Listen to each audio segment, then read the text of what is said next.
नमस्कार सगळ्यांना, स्वागत आहे परत एकदा सर्वांचं आपल्या आवडत्या चॅनलवरती. तर कामगार आयुक्तालयाच्या ज्या काही एक्झाम 29 आणि 30 जुलैला होणार आहेत, तर अशा सर्व एक्झामसाठी आपण टेस्ट सिरीजची बॅच चालू केलेली आहे आणि त्याच टेस्ट सिरीजच्या बॅचमधला पहिला क्वेश्चन पेपर आपण या ठिकाणी फ्रीमध्ये पाहत आहोत. त्याच पद्धतीचे बाकीचे 9 सराव पेपर जर तुम्हाला हवे असतील तर आपली जी काही बॅच आहे ती जॉईन करून घ्या. तर पहिल्या भागामध्ये आपण 50 प्रश्न पाहिलेले होते आणि आज आपण दुसरा भाग पाहणार आहोत, ज्याच्यामध्ये 51 पासून 100 प्रश्न या ठिकाणी पाहणार आहोत. ओके. बाकी शेवटच्या दिवसामध्ये तुम्हाला जास्तीचा सराव वगैरे करायचा असेल, कायद्यांचे जे काही महत्त्वाचे MCQ वगैरे वाचायचे असतील, तर कायदे प्लस टेस्ट सिरीज जर हवी असेल तर अर्जुन नावाची बॅच जॉईन करा. इथं तुम्हाला दिसत असेल. जर फक्त तुम्हाला टेस्ट सिरीज हवी असेल तर कामगार आयुक्तालय टेस्ट सिरीज म्हणून ही बॅच आहे, ज्याच्यामध्ये 10 टेस्ट पेपर तुम्हाला ऑनलाईन स्वरूपात मिळणार आहेत. ओके. सो वेळ न गमावता लवकरात लवकर जॉईन करा. आणि सध्याला जे आहे ते एक कूपन कोड चालू आहे.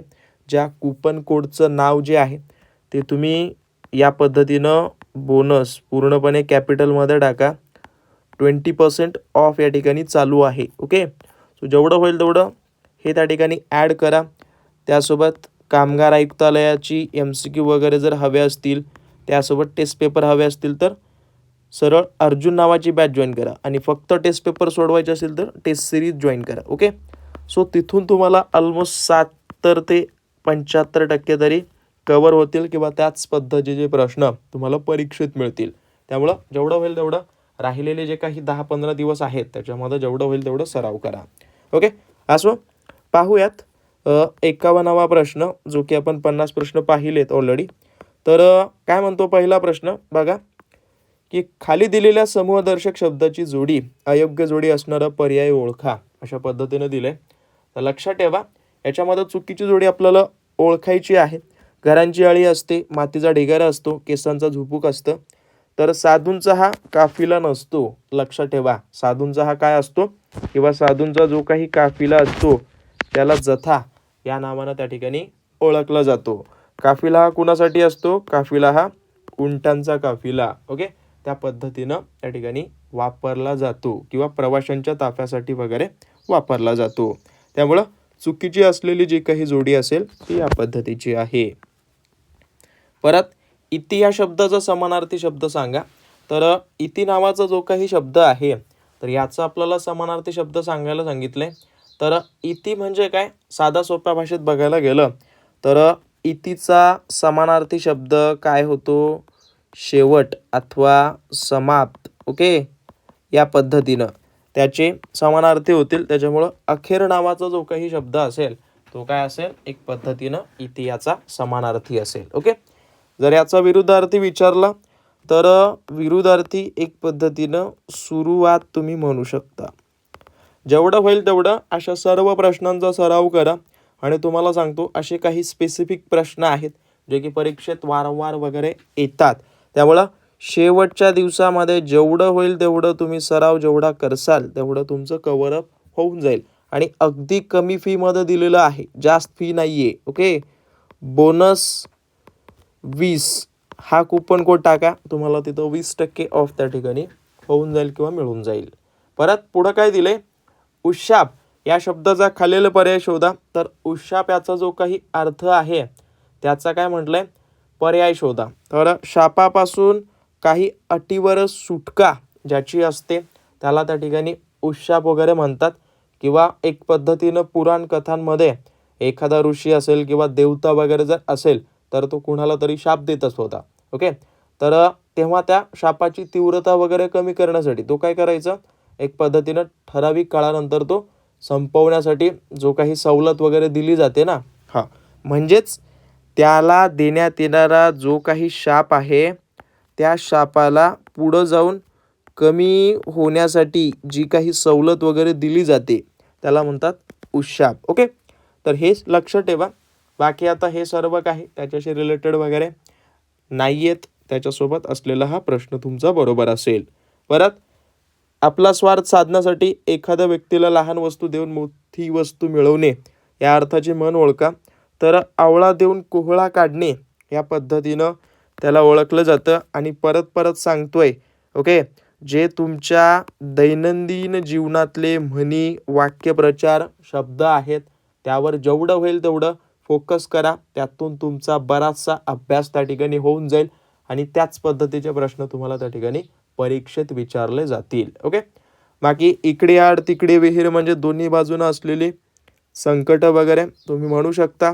ताकापुरती अजी, त्यासोबत अतिदान, महापुण्य याची जी काही महत्त्वाची माहिती वगैरे असतील ती थोडंसं काढा. तो तुमच्यासाठी होमवर्क असेल. परत इथं काय म्हटलंय, select the most appropriate synonym. समानार्थी शब्द ओळखायला तुम्हाला सांगितलंय.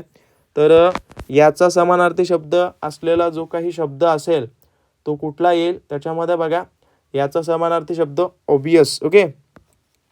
या पद्धतीनं या ठिकाणी येतो किंवा ते त्याच्यामध्ये वळतं. ओके. परत अजून एक तुम्हाला सांगतो, हे बघा आता ऑलमोस्ट कन्फर्म तर म्हणू शकत नाही पण 99% या पद्धतीचा प्रश्न तुम्हाला परीक्षेत दिसेल. ओके. परीक्षा ज्या वेळेला होईल आठवणीनं इथं कमेंट करा. काय म्हटलंय, sentence of paragraph given in below jumble order, arrange the sentence in the correct order from the meaningful and coherent paragraph. म्हणजे साधा सोप्या भाषेत बघायला गेलं तर पहिला वाक्य दुसऱ्या क्रमांकाला दिला आहे, दुसरा वाक्य पहिल्या क्रमांकाला दिला आहे, त्यासोबत तिसरा वाक्य चौथ्या, अशा पद्धतीनं ते जी काही त्यांचा क्रम आहे तो बदलून असतो. त्याला व्यवस्थित क्रमानं तुम्हाला अरेंज करायचं असतं. तर इथं जो काही येईल तर त्याच्यामध्ये बघा सगळ्यात पहिल्यांदा काय येईल, सगळ्यात पहिल्यांदा कुठलंही वाक्य कुठलाही पॅरेग्राफ एखाद्या नावानेच सुरू होतो. Tom was a feeling bored on a sunny afternoon. Okay. हा पहिला झाला. त्याच्यानंतर he gathered his friends and headed to the nearby forest. Okay. त्याच्यानंतर he decided to use his creativity to make a adventure as expected. आणि शेवटचा येईल D. म्हणजेच सगळ्यात पहिल्यांदा बी येईल, त्याच्यानंतर सी येईल, त्याच्यानंतर ए येईल, त्याच्यासोबत शेवटी डी येईल. म्हणजेच अशा पद्धतीचा एक तुमचा प्रॉपर वेमध्ये पॅरेग्राफ त्या ठिकाणी तुमचा निर्माण होईल. ओके. याच पद्धतीचे खूप सारे प्रश्न आम्ही टेस्ट सिरीजमध्ये ॲड केलेत. त्याच टेस्ट सिरीजचा हा भाग पहिला आहे. परत सांगतोय, त्याच टेस्ट सिरीजचा पहिला पेपर तुम्ही म्हणू शकता ॲज एक्सपेक्टेड. ज्यांनी सोडवला आहे चांगली गोष्ट आहे. ज्यांनी कुणी अदर पेपर सोडवले नसतील त्यांना विनंती आहे सोडवा. ऑलमोस्ट 4 पेपर अपडेट झालेत. 5वा पेपर आज संध्याकाळी किंवा तुम्हाला उद्या त्या ठिकाणी मिळून जाईल. परत 57वा प्रश्न ॲज एक्सपेक्टेड त्याच पद्धतीचा आहे, पाहून घ्या.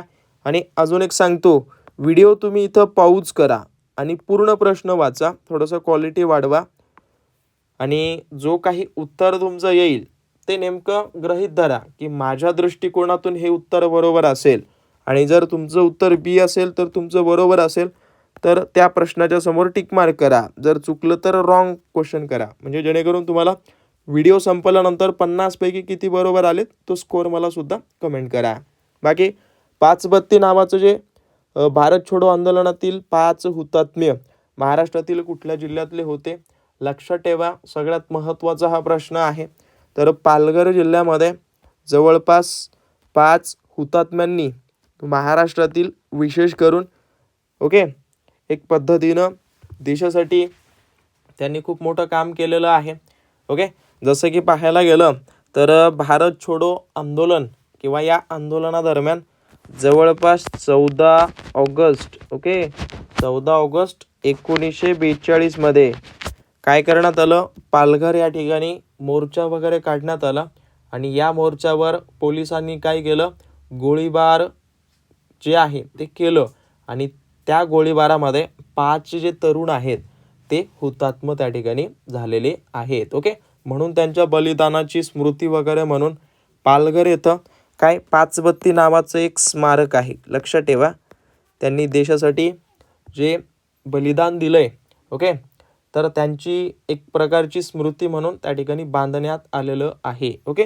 तर बाकी त्यांची 5 नावे वगैरे जमलं तर रिसर्च करा. फार महत्त्वाचा क्वेश्चन आहे हा, तुमच्यासाठी होमवर्क असेल. सांगितली असती पण आपल्याला बरीचशी क्वेश्चन कव्हरअप करायची आहेत. बाकी तर्क वितर्क तर्क आणि निष्कर्ष याच्या संदर्भात तुम्हाला सांगतो प्रश्न येणार. ओके. लक्षात ठेवा, एक पद्धतीनं तुम्हाला काय नेमकं जेवढं होईल तेवढं युद्धाच्या अगोदर युद्धासारखा सराव जर केलात तर तुमचं व्यवस्थित त्या ठिकाणी युद्धामध्ये सुद्धा एक सोपं जाईल तुम्हाला त्याच पद्धतीनं. तर इथं काय म्हटलंय, व्यवस्थित निष्कर्ष आणि तर्कसंगत असलेलं ठरवा असं त्यांनी सांगितलंय. तर सर्व वजने डंबेल आहेत, काही डंबेल रबर आहेत आणि एकही रबर लोखंड नाही, या पद्धतीनं दिलंय. तर बघायला गेलं तर निष्कर्ष पहिला ओके किंवा दुसरा यापैकी एकही तर्कसंगत नसलेला या ठिकाणी ठरेल. एक वेळा वाचा, व्हिडिओ पॉज करा, मग तुम्हाला उत्तर आपोआप त्या ठिकाणी मिळून जाईल. बाकी नातेसंबंधासंदर्भात आहे, एका विशिष्ट सांकेतिक भाषेत ए बरोबर बी म्हणजे ए ही बीची मुलगी आहे. परत $बी म्हणजे ॲज एक्सपेक्टेड ए हा बीचा भाऊ आहे. त्याच्यासोबत A@B म्हणजेच काय असेल, ए ही बीची पत्नी आहे. त्यानंतर A*B बरोबर ए हे बीचे वडील आहेत. तर खाली तुम्हाला अशा पद्धतीचं इक्वेशन दिलं आहे, त्या पद्धतीनं तुमचं उत्तर नेमकं काय येईल शोधा आणि मला त्या ठिकाणी कळून द्या. ओके, तर याचं जे उत्तर यायला पाहिजे किंवा जे योग्य उत्तर असेल तर ते काय येईल, भाऊ त्या ठिकाणी तुमचं उत्तर आलं पाहिजे असं तुम्ही म्हणू शकता. साध्या सोप्या भाषेत नोट डाऊन करून घ्या. जर तुम्हाला कळत नसेल, सोडवता येत नसेल तर यात विथ एक्सप्लेनेशन वगैरे PDF वगैरे सुद्धा तुम्हाला त्या ठिकाणी ॲपमध्ये मिळेल. असं नाही आहे याचं उत्तर जसं इथं सांगतोय त्याच पद्धतीनं असेल. ॲन्सर कीमध्ये विथ प्रॉपर सोल्युशन आहेत, लक्षात ठेवा. बाकी इंग्रजी वर्णक्रमानुसार XVBD हे PNTVशी एका विशिष्ट प्रकारे संबंधित आहेत. म्हणजेच XVB आणि D याचा संबंध PNTVशी आहे. त्यासोबत बघायला गेलं तर RPVXचा संबंध JHNPशी आहे. तर त्याच पद्धतीनं याच्या बदल्यामध्ये काय येईल अशा पद्धतीनं दिलाय हा क्वेश्चन मार्क. तर इथं बघायला गेलं, व्यवस्थित नोट डाऊन करा. हे सिच्युएशन किंवा यांचं जे पोझिशन आहे त्यावर आधारित असलेला हा प्रश्न आहे. तर याचं जे काही ॲन्सर तुमचं येईल LJPR नेमकं कसं आलाय, याच्या मागं काय रिझन होतं त्याबद्दल थोडंसं रिसर्च करा. बाकी 62वा प्रश्न त्याच पद्धतीनं दिले की कोहेरंट पॅरेग्राफ दिलेला आहे आणि त्याला व्यवस्थित सिच्युएशननुसार त्याच्या पोझिशन व्यवस्थित पाहून या ठिकाणी रिअरेंज करा असं दिलंय. तर साध्या सोप्या भाषेत सगळ्यात पहिल्यांदा ॲज थ्रू देअर हा वाला दिसेल तुम्हाला, पाहून घ्या त्याच्यामध्ये दिलंय. तर सगळ्यात पहिल्यांदा बी पासून सुरू होणारं हे आहे, म्हणजे हेच तुमचं उत्तर असेल. परत सांगतोय, जेवढं होईल तेवढं वेळ वाचण्यावर भर द्या. कारण का तुम्हाला प्रश्न जर सोपे पुढचे जर तुम्ही समजा अगोदर अवघड सोडत बसलात तर पुढं जे सोपे प्रश्न येणारे आहेत जे तुम्हाला येतात त्याच्यापासून तुम्ही दूर राहू शकता. कारण का तुम्ही अवघड प्रश्नांना जास्त वेळ दिलात तर त्या प्रश्नांपर्यंत तुम्हाला पोहोचणं होणार नाही. त्याच्यामुळं काळजीपूर्वक सगळ्यांनी नोट डाऊन करा. बाकी 63वा प्रश्न काय म्हणतो, 1904 मध्ये विनायक दामोदर सावरकर यांनी जवळजवळ 200 विश्वासू साथीदारांच्या मदतीनं गरज पडल्यास शस्त्राच्या वापरानं एक पद्धतीनं ब्रिटिश राजकर्त्यापासून स्वातंत्र्य हिसकावून घेण्यासाठी समर्पित असलेल्या कोणत्या संघटनेची स्थापना वगैरे केली. तर विनायक दामोदर सावरकर यांनी जे आहे ते अभिनव भारत नावाची संघटना त्यांनी स्थापन केलेली होती आणि या संघटनेचा मोटिव्ह असा होता, त्याच्यामध्ये 200 विश्वासू साथीदार होते आणि त्यांनी शस्त्राचा वापर करून ब्रिटिश राजकर्त्यांपासून स्वातंत्र्य हिसकावून घेण्याची एक पद्धतीनं त्यांचा एक एम वगैरे होता. ओके, लक्षपूर्वक नोट डाऊन ठेवून घ्या. बाकी 1904 मध्ये यांनी जे आहे ते सावरकरांनी याची स्थापना वगैरे केलेली आहे. त्यासोबत यांच्यासोबत यांचे बंधू होते बरं, त्यांचं नाव आहे गणेश दामोदर सावरकर. ओके, लक्षपूर्वक नोट डाऊन करून घ्या. त्यासोबत यांच्या संदर्भात त्यांनी जे आहे ते 1899 मध्ये मित्रमेळा नावाची संघटना सुद्धा स्थापन केली किंवा निर्माण वगैरे केली असं तुम्ही म्हणू शकता. बाकी याच मित्रमेळा संघटनेचं रूपांतर 1904 मध्ये या अभिनव भारतमध्ये झालेलं आहे. जेवढे आपल्या महाराष्ट्रातले समाजसुधारक ज्यांनी योगदान दिलेलं आहे, खूप मोठं कार्य केलेलं आहे, यांच्याबद्दल थोडीशी माहिती सगळ्यांनी व्यवस्थित काढा. त्यासोबत एक पद्धतीनं 1857चा उठाव किंवा 1857चं स्वातंत्र्य समर नावाचं प्रसिद्ध पुस्तकसुद्धा यांनी त्या ठिकाणी लिहिलेलं आहे. बाकी पुढं पहा, भारतीय सैनिकांनी ब्रिटिश ईस्ट इंडिया कंपनी विरुद्ध सुरुवातीला कोणत्या ठिकाणी बंड केला होता? तर यांनी जे आहे सगळ्यात पहिलं बराकपूर या ठिकाणी हा बंड वगैरे पुकारला असं तुम्ही म्हणू शकता. जवळपास 1857च्या उठावाची पहिली ठिणगी हे बराकपूरमध्ये पश्चिम बंगालमध्ये चालू झालेली होती. कधी? एक पद्धतीनं 1857चा जो काही उठाव होणार होता, तर सगळ्यात पहिलं ठिणगी वगैरे तुम्ही म्हणू शकता. आलं का लक्षात? काळजीपूर्वक नोट डाऊन करून घ्या.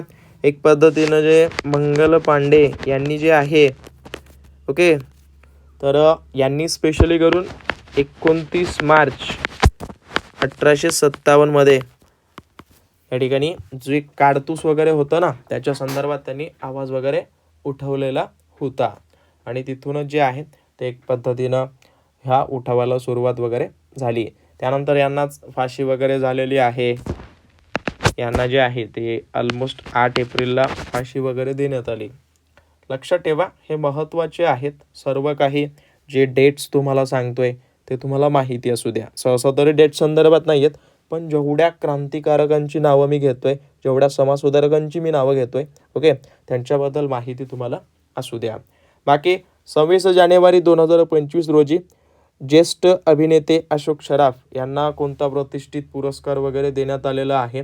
तर लक्षात ठेवा, त्यांना जे आहे ते पद्मभूषण नावाचा पुरस्कार किंवा या पुरस्काराने सन्मानित त्यांना करण्यात आलेलं आहे. ओके, हे थोडंसं लक्षात ठेवा. आणि हा पुरस्काराची घोषणा वगैरे 25 जानेवारीला करण्यात येते, तेही तुम्हाला माहिती असू द्या. बाकी कायद्यासंदर्भात काही प्रश्न आहेत पहा. किमान वेतन अधिनियम 1948 नुसार एखाद्या अनुसूचित रोजगारात किमान वेतन दर निश्चित करण्यासाठी खालीलपैकी कोणती पद्धत त्या ठिकाणी वापरली जाते? तर बघा, सगळ्यात पहिलं समिती पद्धत म्हणून एक आहे. त्याच्या व्यतिरिक्त अधिसूचना नावाची पद्धत, हे दोन्हीही पद्धती या ठिकाणी यूज केल्या जातात असं तुम्ही म्हणू शकता. आणि हे जे आहे ते या कायद्याच्या कलम 5 मध्ये याची तरतूद करण्यात आलेली आहे. परत पाहायला गेलं तर बोनस प्रदान अधिनियम 1965 नुसार कायद्याच्या तरतुदीनुसार कामगाराला वर्षात जास्तीत जास्त किती टक्के बोनस दिला जाऊ शकतो? तर जास्तीत जास्त जो आहे तो एवढा बोनस त्या ठिकाणी दिला जाऊ शकतो अशी तरतूद त्याच्यामध्ये करण्यात आलेली आहे. ओके, हे बघा, तुम्हाला अजून एक अपडेट देतो. एखादी कंपनी तोट्यामध्ये असेल, एखादी लॉसमध्ये गेली, तरीही तिला बोनस त्या ठिकाणी द्यावं लागतं. हे कमीत कमी प्रमाण आहे बरं, इथं चुकून पडलेलं असेल. आणि जास्तीत जास्त एखाद्या वर्षात जास्तीत जास्त बोनस पेमेंटच्या 20%च देऊ शकतं. त्याच्या जास्त त्याला देता येत नाही किंवा तशी सक्ती वगैरे करता येत नाही. ओके, तर लक्षपूर्वक नोट डाऊन करून घ्या. कमीत कमी 8% 33 पॉईंट आणि जास्तीत जास्त 20%. परत ट्रेड युनियन्स ॲक्ट 1926च्या कलम 15 अन्वये नोंदणीकृत कामगार संघटना आपल्या सामान्य निधीचा वापर खालीलपैकी कोणत्या कामासाठी करू शकत नाही? बरेच जण कलम वगैरे पाठ करतायत. माझ्या मतं तरी कलमावर परत परत सांगतोय, तुम्हाला तेवढे प्रश्न दिसून येणार नाहीत. त्यामुळं जेवढं होईल तेवढं काळजीपूर्वक कलम पाठ करण्याऐवजी जे महत्त्वाचे तरतुदी आहेत त्यावरती फोकस करा. हा त्याचा आन्सर वगैरे असेल. बाकी बोनस प्रदान अधिनियम 1965 नुसार लेखावर्ष संपल्यापासून कमान किती महिन्याच्या आत कर्मचाऱ्यांना बोनसची रक्कम देणं मालकावर बंधनकारक असतं? बहुतेक हावाला प्रश्न झालेला असावा. पाहायला गेलं तर 8 महिन्याच्या आत त्या ठिकाणी देणं आवश्यक असतं. बाकी आंतरराज्य स्थलांतरित कामगार अधिनियम 1979 हा अशा आस्थापनांना लागू होतो जेथे एका राज्यातून दुसऱ्या राज्यात आणलेले किमान किती स्थलांतरित कामगार कार्यरत आहेत, जे की मागील 12 महिन्यात कार्यरत होते. म्हणजे साध्या सोप्या भाषेत किती असे उमेदवार जे किंवा कामगार बाहेरच्या राज्यातून महाराष्ट्रात आलेत कामासाठी आणि त्यांनी पूर्णपणे 12 महिन्यामध्ये काम वगैरे केलं आहे. तर जे कामगार बाहेरच्या स्टेटमधून 5 किंवा त्याच्यापेक्षा जास्त असतात, ओके, तर त्यांना जे आहे ते आंतरराज्य स्थलांतरित कामगार कायदा त्या ठिकाणी असतो. त्या पद्धतीनं ते काम वगैरे करत असतात. आणि जे इथं तुम्ही सर्व काही MCQ पाहत आहात तर ते सर्व आमच्या अर्जुन बॅचमधले आहेत. सो ज्यांनी कोणी जॉईन केली नसेल जॉईन करून घ्या. वारंवार सांगतोय, जर तुम्हाला बॅच नको असेल तर टेस्ट सिरीज तुम्ही जॉईन करू शकता, ओके. आणि अजून एक सांगतोय, एक्झाम डेट बहुतेक तरी पुढं ढकलण्यावर भर देण्यात येणार आहे असं तुम्ही म्हणू शकता. कारण का 29 आणि 30 जुलैला आदिवासी आणि जे आहे ते आपल्या कामगार विभागाची दोघांची एकाच दिवशी डेट दिली आहे. त्याच्यामुळे बरेचसे विद्यार्थी डबल अर्जाचे आहेत. त्याच्यामुळे तुमची एक्झाम डेट बदलू शकते, ओके, लक्षात ठेवा. बाकी कारखाना अधिनियम 1948 नुसार कोणत्याही प्रौढ कामगाराला एका आठवड्यात विश्रांतीचे दिवस वगळता कमाल किती तास काम करण्याची परवानगी आहे? तर पाहायला गेलं तर 48 तास हे त्यानं जास्तीत जास्त एका आठवड्यामध्ये काम करू शकतो प्रौढ कामगार. त्याच्या व्यतिरिक्त पहा, महाराष्ट्र व्यावसायिक सुरक्षा आरोग्य व कामाची स्थिती 2020 नुसार वार्षिक वैद्यकीय तपासणी करण्याचा खर्च कोण करतो? तर हा जो काही वार्षिक खर्च असतो तो पूर्ण मालकाने करायचा असतो, लक्ष ठेवा. बाकी काय म्हटलंय, ESI कायद्यानुसार सध्याच्या नियमानुसार खाजगी क्षेत्रातील ज्या कर्मचाऱ्यांचं मासिक वेतन कमाल किती रुपयापर्यंत आहेत त्यांनाच या कायद्याअंतर्गत वैद्यकीय रोग आणि लाभाचं रक्षण मिळतं. लक्षात ठेवा, ESI कायदा असा सांगतो की एक पद्धतीनं तुमचं जर वेतन कमीत कमी, लक्षात ठेवा, 21,000 रुपये असेल तरच तुम्हाला या कायद्याअंतर्गत जे काही तुम्हाला वैद्यकीय त्यासोबत रोग लाभ वगैरे असतील ते तुम्हाला मिळतील. जर याच्यापेक्षा कमी असेल तर हा कायदा तुम्हाला त्या ठिकाणी लागू होत नाही असं तुम्हाला ते हा कायदा त्या ठिकाणी सांगतो. बाकी वेठबिगार पद्धत कायद्याअंतर्गत जर एखाद्या व्यक्तीनं जुनं कर्ज वसूल करण्यासाठी किंवा रीतिरिवाजाचा हवाला देऊन कोणाकडून वेठबिगारी करून घेतली तर त्याला किती वर्षाचा तुरुंगवासाची शिक्षा वगैरे होती. साधा सोपा अर्थ असा होतो की एखाद्या व्यक्तीनं की माझं तुझ्यावर कर्ज आहे, त्या कर्जाच्या बदल्यात तू माझ्याजवळ काम कर, जे की त्याला कुठलाही मोबदला न देता हे कर्ज फेडण्यासाठी काम कर, असं जर तो म्हणत असेल तर तशा व्यक्तीला जवळपास 3 वर्ष त्या ठिकाणी काय केलं जातं, तुरुंगवास त्या ठिकाणी दिला जातो. त्यासोबत 2,000 रुपये त्याला भाडं वगैरे किंवा एक पद्धतीनं दंड वगैरे लावलं जातं. हे काही महत्त्वाचे आहेत जे तुम्हाला माहिती असू द्या. बाकी विडी व सिगार कामगार याच्यामध्ये अधिनियम जो 1966 आहे तर त्याच्यानुसार एखाद्या कामगाराला नोकरीवरून काढून टाकले असेल तर तो कोणत्या किंवा तर तो आदेशाविरुद्ध कोणाकडे अपील करू शकतो? तर सगळ्यात पहिलं तो काय करतो, राज्य शासनानं नियुक्त केलेलं जे काही अपिलीय प्राधिकारी असतं ना त्याच्याकडं तो त्या ठिकाणी अपील करू शकतो. बाकी शुक या शब्दाचा समानार्थी शब्द कोणता? तर शुक नावाचा हा जो काही समानार्थी शब्द आहे तर जो तुम्ही आपल्या दैनंदिन जीवनामध्ये पोपटाला पाहता तर पोपटासाठी असलेला हा समानार्थी शब्द आहे. किंवा पोपटालाच दुसऱ्या नावानं तुम्ही ओळखता ज्याला तुम्ही राघू, ओके, राघू या नावानं तुम्ही ओळखू शकता किंवा ते जे आहे ते त्याच्यामध्ये बरोबर येतं, ओके. बाकी आता हे जे आहे ते याच्यामध्ये हे बघा, अजून एक सांगतो, राघू तर आलंच, त्याच्यासोबत रावा आणि कीर, रावा त्यासोबत कीर हे दोनही 3 ते 4 शब्द जे आहेत ते याचे समानार्थी आहेत. बाकी पाहायला गेलं तर पुढे समूहदर्शक शब्दाच्या जोड्या दिलेल्या आहेत, त्यापैकी चुकीची जोडी वगैरे ओळखा अशा पद्धतीनं दिले. तर बघा याच्यामध्ये रंगाची उधळण बरोबर आहे, त्यासोबत हे चुकीचं पडेल कळसूत्री बाहुली, त्यासोबत आईची वेडी माया, हे सर्व काय झाले, योग्य झाले. बाकी याच्यामध्ये अयोग्य असलेली जोडी जी आहे ती ही त्या ठिकाणी होईल असं तुम्हाला म्हणता येईल. आणि इथंपर्यंत आला असाल, सबस्क्राईब केलं नसेल करून घ्या, जे काही असतील ते सर्व तुम्हाला त्या ठिकाणी अपडेट मी इथं देत जाईन. ओके. जसं की आगीचा गलबला. गलबला हा शब्द कशासाठी वापरतात? गोंधळसाठी वापरतात. जसं की लोकांचा गलबला अशा पद्धतीने तुम्ही वापरता. लोकांचा गलबला. गलबला म्हणजेच गोंधळ, त्याला हा शब्द वापरला जातो. बाकी आगीच्या बाबतीत जर बघायला गेलं तर आगीचा बंब आपण म्हणतो किंवा आगीचा लोळ त्या ठिकाणी झाला आहे. आगीचा लोळ म्हणा अथवा आगीचा बंब अशा पद्धतीने त्या ठिकाणी यूज तुम्ही करू शकता. बाकी पाहायला गेलं तर 78वा प्रश्न काय म्हणतो? खालीलपैकी कोणता पर्याय विकास या शब्दाचा विरुद्धार्थी आहे? विकास म्हणजेच काय? प्रगती होणे आणि प्रगतीच्या विरुद्धार्थी ऱ्हास त्या ठिकाणी तुमचा शब्द त्या ठिकाणी होईल. सोपे आहेत, तेवढं काही हार्ड नाही आहेत. बाकी बुजरा या शब्दासाठी असणारा विरुद्धार्थी बुजरा. बुजरा या शब्दासाठी धीट त्या ठिकाणी येईल. ओके. कधी कधी आपण गावाकडं वगैरे वापरतो की बैल हा फार बुजरा असतो. ओके.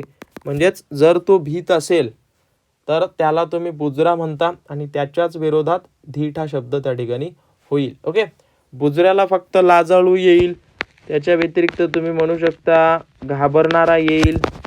घाबरणारा हे सर्व काही त्याच्यामध्ये इन्क्लूड तुम्ही करू शकता. बाकी ह्याच्या विरुद्धार्थी ते झालं. परत काही गणित आणि बुद्धिमत्तेचं पहा. महेशनं बँकेतून 2,500 काढले. त्याला 50 आणि 100च्या एकूण 48 नोटा मिळाल्या. तर त्याला मिळालेल्या 50च्या नोटांची संख्या वगैरे किती असेल अशा पद्धतीनं दिले. तर याच्या पद्धतीनं तुम्ही साध्या सोप्या भाषेत बघायला गेलं तर 2,500 वगैरे काढलेत असं त्यांनी सांगितलंय. तर तुम्ही शॉर्ट ट्रिक वगैरे यूज करा, ते तुम्हाला मिळून जाईल. तर आपल्याला विचारलंय काय म्हटलंय? 50च्या नोटांची संख्या. इथं जर बघायला गेलं ऑप्शनचा वापर करा. 46 जर टाकलात तर तुम्हाला ऑलमोस्ट 2300 रुपये मिळतील. ओके. आणि त्याच्यामध्ये 2 100च्या जर नोटा टाकलात तर तुम्हाला किती? ऑलमोस्ट 2500 रुपये मिळतील आणि 4800 नोटा वगैरे होतील. सोप्यातला सोपा ऑप्शन. आणि तुम्हाला अजून एक सांगतो, कधीही सोप्या भाषेत ऑप्शनचा जेवढा वापर करून तुम्ही उत्तर काढसाल तेवढं लवकरात लवकर तुम्हाला उत्तर त्या ठिकाणी मिळेल. बाकी मनीष पॉईंट ए पासून सुरुवात करतो. दक्षिणेकडे 3 किलोमीटर गाडी चालवतो. त्यानंतर तो डावीकडे वळतो. त्यासोबत 6 किलोमीटर गाडी चालवतो. त्यानंतर डावीकडे वळवून परत 11 किलोमीटर जातो. त्याच्यासोबत डावीकडं 9. त्याच्यानंतर परत एकदा डावीकडं 8. तर पी पॉईंटर येतो. तर ए आणि पी मधलं अंतर वगैरे ओळखायचं आहे. परीक्षेमध्ये साधं सोपं काय करायचं? हा टिंब पकडायचा. ए पासून सुरू करतो. हे बघा, पूर्व, पश्चिम, दक्षिण, उत्तर अशा पद्धतीनं तुम्ही जी आहे ती मांडणी वगैरे करून घ्या. त्याच पद्धतीनं उत्तर तुमचं येऊन जाईल. सोडवा जमलं तर याचं उत्तर तुमचं असायला पाहिजे पूर्वेला 3 किलोमीटर. बाकी पोझिशनिंगवर आहे किंवा ज्याची स्थिती वगैरे दर्शवण्यासाठी आहे. इथं तुम्हाला काय दिलंय?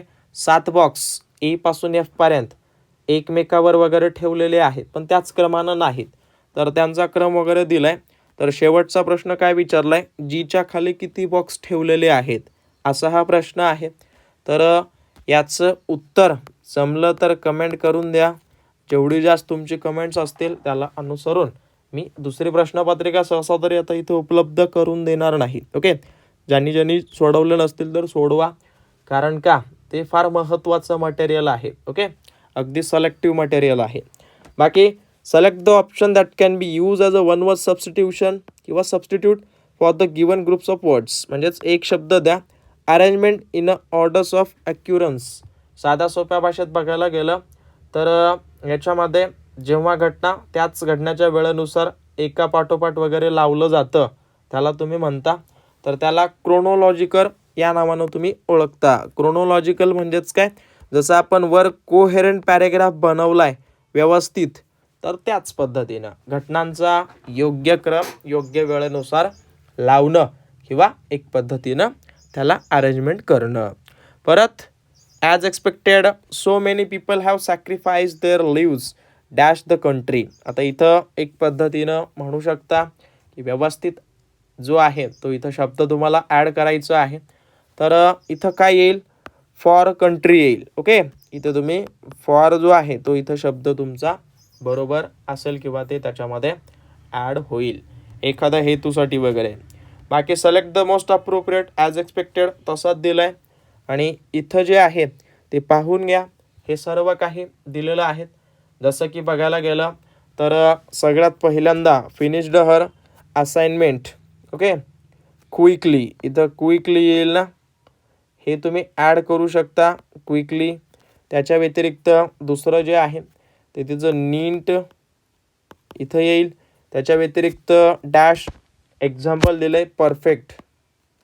बघा याचा अर्थ लावा. जसं की इथं consider a perfect example for the student and the everyone admired हर.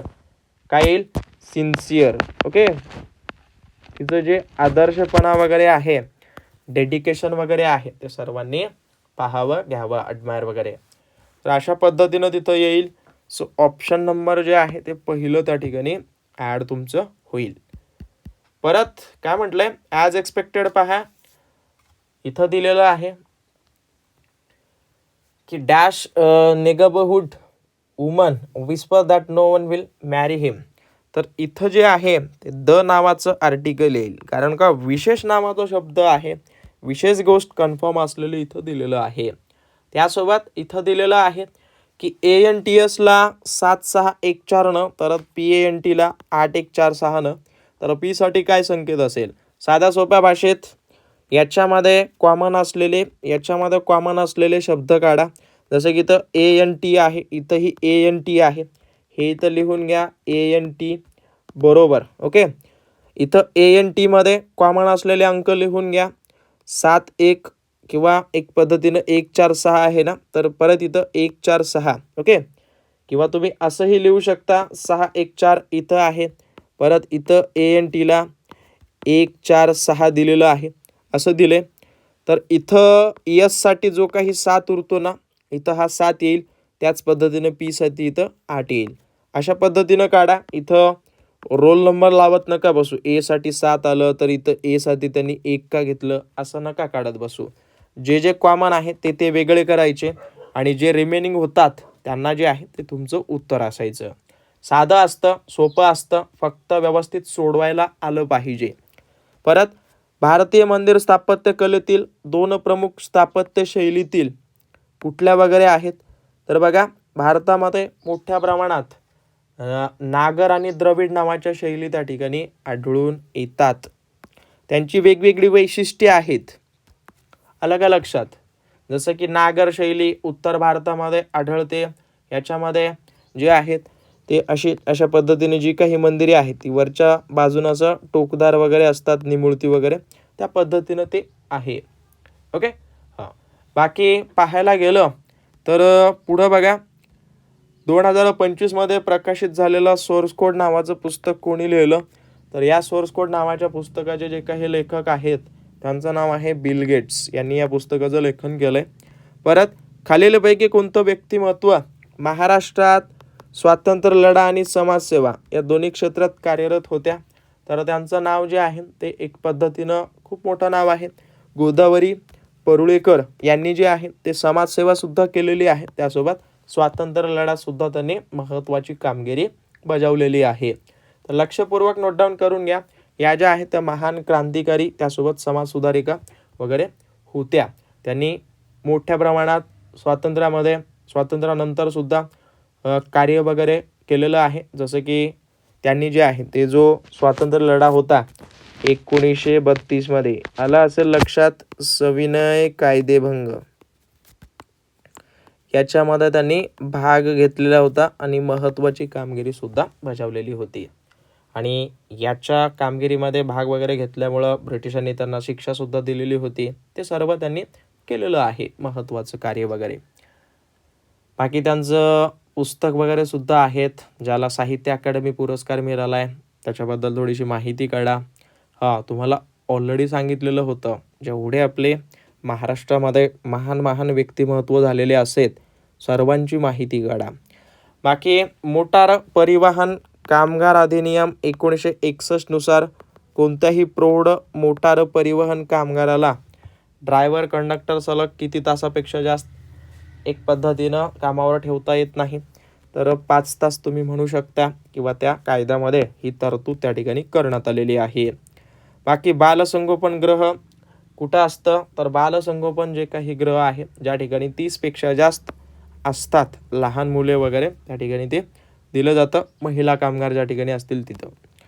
परत उद्योग अधिनियम 1951च्या कोणत्या अनुसूचीमध्ये केंद्र सरकारच्या नियंत्रणाखाली असणाऱ्या अनुसूचित उद्योगांची यादी दिली आहे, तर पाहून घ्या पहिल्या अनुसूचीमध्ये हे सांगण्यात आलेलं आहे. बाकी बांधकाम कामगार कायद्यानुसार बांधकाम चालू असलेल्या ठिकाणी किमान किती कामगार असल्यास कामगारांच्या सुरक्षिततेसाठी सुरक्षा समिती असणं आवश्यक आहे, तर बघा एखाद्या ठिकाणी काम वगैरे चालू असेल तर तिथं 500पेक्षा जास्त जर असतील ओके काम करणारे कामगार, तर त्या ठिकाणी सुरक्षा समिती डॉक्टर नर्स वगैरे असणं आवश्यक आहे. त्यासोबत जर एखाद्या कामगाराचा कामावर असताना अपघातामुळे कायमचं संपूर्ण अपंगत्व आलंय, हे तुम्हाला सांगितलंय माझ्या मते झालेलं आहे. परत साप्ताहिक सुट्टी अधिनियम 1942 अंतर्गत राज्य सरकारला एखाद्या विशिष्ट सुट्टीच्या दिवशी दुकाने उघडी ठेवण्याची परवानगी देण्याचा किंवा कायदा शिथिल करण्याचा अधिकार कोणाला आहे किंवा कुठल्या कलमांतर्गत येतो, तर कलम 11मध्ये हे नमूद आहे. बाकी शेवटची 3 प्रश्न कमेंट करून द्या, हा 97, 98, 99 आणि 100 वाला ओके. हो, तर जेवढं होईल तेवढं सगळ्यांनी कमेंट करून द्या. काही कळालं नसेल अवश्य मला कळवा. आणि अजून एक सांगतोय, जेवढं होईल तेवढं टेस्ट सिरीज तुम्ही जॉईन करा. त्या टेस्ट सिरीजमध्ये जसे प्रश्न आहेत त्याच पद्धतीचा पॅटर्न, त्याच पद्धतीचे प्रश्न तुम्हाला परीक्षेत त्या ठिकाणी दिसतील. बाकी आशा करतो तुम्हाला व्हिडिओ व्यवस्थित समजला असेल, या पद्धतीचे प्रश्न परीक्षेत दिसतील. बाकी ज्यांना कुणाला बॅचबद्दल माहिती नसेल तर तुम्ही मला बिनधास्तपणे कॉन्टॅक्ट करून विचारपूस करू शकता. त्याच्या व्यतिरिक्त काहीही वेगळे काही तुम्हाला डाऊट असतील तेही तुम्ही कमेंट बॉक्स ऑन आहे त्या ठिकाणी तुम्ही विचारू शकता. बाकी भेटूयात पुढच्या भागात. धन्यवाद.